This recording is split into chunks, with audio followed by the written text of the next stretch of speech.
آپ کو اہم خبر سے آگاہ کریں، پاک فضائیہ کے افغانستان پر حملے، کابل، قندھار اور پکتیکا میں اہم ملٹری تنصیبات تباہ۔ پاک فضائیہ نے بلا اشتعال افغان جارحیت کے جواب میں افغانستان پر مؤثر فضائی حملے شروع کر دیے۔ ننگرہار کے اندر بڑا ایمونیشن ڈیپو تباہ کر دیا گیا ہے۔ سیکیورٹی ذرائع کا کہنا ہے کہ فضائی حملے میں ننگرہار میں ٹھکانوں کی درست نشاندہی کر کے بڑا ایمونیشن ڈیپو تباہ کر دیا گیا ہے۔ مزید حملے جاری ہیں۔ سیکیورٹی ذرائع کے مطابق پاک فضائیہ نے کابل، قندھار اور پکتیا میں اہم ملٹری تنصیبات کو بھی مؤثر فضائی حملے میں تباہ کر دیا۔ سیکیورٹی ذرائع کا کہنا ہے کہ پاک فضائیہ کے فضائی حملوں کے دوران کابل میں 2 بریگیڈ ہیڈ کوارٹرز، جبکہ قندھار میں فضائی حملے کے دوران ایک کور ہیڈ کوارٹر اور ایک بریگیڈ ہیڈ کوارٹر تباہ کر دیا گیا۔ سیکیورٹی ذرائع کے مطابق قندھار میں ایمونیشن ڈیپو اور لاجسٹک بیس، پکتیا میں بھی کور ہیڈ کوارٹر کو تباہ کر دیا گیا۔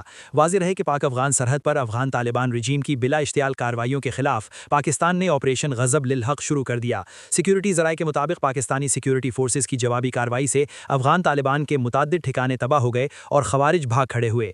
سیکیورٹی فورسز نے کرم سیکٹر کے قریب افغان طالبان کے کئی ٹھکانے تباہ کر دیے اور مزید 8 طالبان جنگجو ہلاک کر دیے۔ اب تک کی مصدقہ اطلاعات کے مطابق تقریباً 44 افغان طالبان ہلاک ہو چکے ہیں۔